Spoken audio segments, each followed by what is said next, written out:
ത്രിയേക ദൈവതിരുനാമത്തിന് മഹത്വം ഉണ്ടാകട്ടെ.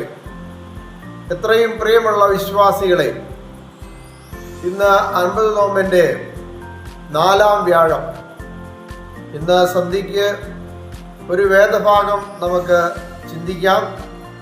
വിശുദ്ധ മർക്കോസ് എഴുതിയ സുവിശേഷം 7-ാം അധ്യായം, അതിൻ്റെ 15-ാമത്തെ വാക്യം.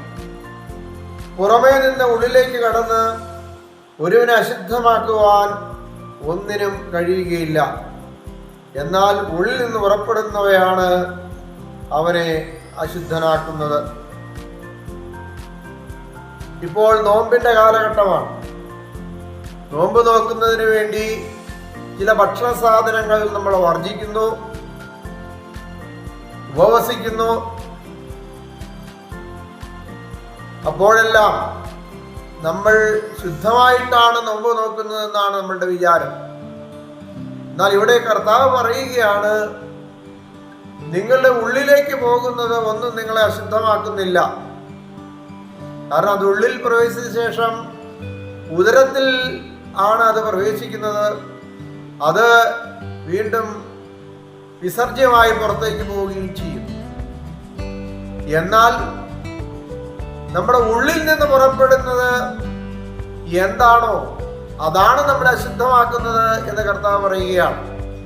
ഇതിന്റെ താഴെ കർത്താവ് വ്യക്തമാക്കുന്നുണ്ട്, ഉള്ളിൽ നിന്ന്, മനുഷ്യന്റെ ഹൃദയത്തിൽ നിന്നാണ് ദുഷ്ചിന്ത, പരസംഗം, മോഷണം, കൊലപാതകം, വ്യഭിചാരം, ദുരാഗ്രഹം, ദുഷ്ടത, വഞ്ചന, ഭോഗാസക്തി, അസൂയ, ദൂഷണം, അഹങ്കാരം, മൂഢത എന്നിവ പുറപ്പെടുന്നതെന്നാണ്. അപ്പോൾ പൈശാചിക ഫലം ഉള്ളിൽ നിന്ന് പുറപ്പെടുമ്പോൾ ഈ ഫലം മനുഷ്യനെ അശുദ്ധമാക്കും. ഈ നോമ്പിൽ നമ്മുടെ ഹൃദയം ശുദ്ധമാകുന്നില്ല എങ്കിൽ ഭക്ഷണം മൂലം നാം നോക്കുന്ന നോമ്പ് യാഥാർത്ഥ്യമായി തീരുകയില്ല. അതുകൊണ്ടാണ് വളരെ ഭംഗിയായിട്ട് പിതാക്കന്മാർ രേഖപ്പെടുത്തിയിരിക്കുന്നത്, ഭക്ഷ്യത്തിൽ മാത്രം നോമ്പേൽപ്പോൻ അല്ല എന്ന്.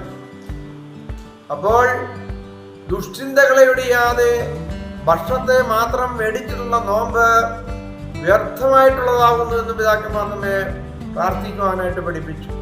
ആത്മാവിലും ശരീരത്തിലും ശരിയായിട്ട് നോമ്പുൽപ്പാങ്ങൾ പഠിപ്പിക്കണമെന്നാണ്. അപ്പോൾ നമ്മുടെ മനസ്സ് ശുദ്ധമായിരിക്കണം, ചിന്തകൾ ശുദ്ധമായിരിക്കണം.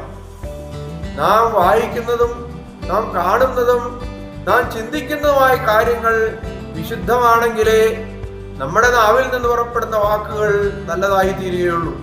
ഇതിൽ നമ്മുടെ കരങ്ങൾ കൊണ്ടും കാലുകൾ കൊണ്ടും ശരീരാവയവങ്ങൾ പ്രവർത്തിക്കുന്നതായ കാര്യങ്ങൾ ശുദ്ധമായി തീരുകയുള്ളൂ. എന്നാൽ അകത്ത് പാപചിന്തകളാണെങ്കിൽ, ദുഷ്ടചിന്തകളാണെങ്കിൽ, പൈശാചിക വ്യാപാരങ്ങളാണെങ്കിൽ പുറത്തേക്ക് വരുന്നവ വളരെ വിചിത്രങ്ങളായ അല്ലെങ്കിൽ പൈശാചിക ഫലങ്ങളായിരിക്കുമെന്ന് തിരിച്ചറിയാൻ നമുക്ക് സാധിക്കണം.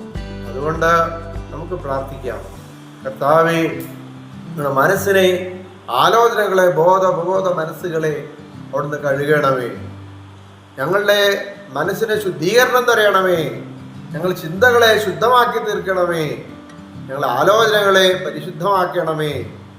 ഞങ്ങളുടെ മിഴികളെ, ആന്തരിക അവയവങ്ങളെ, ബാഹ്യ അവയവങ്ങളെ എല്ലാം ശുദ്ധമാക്കി തീർക്കണമേ.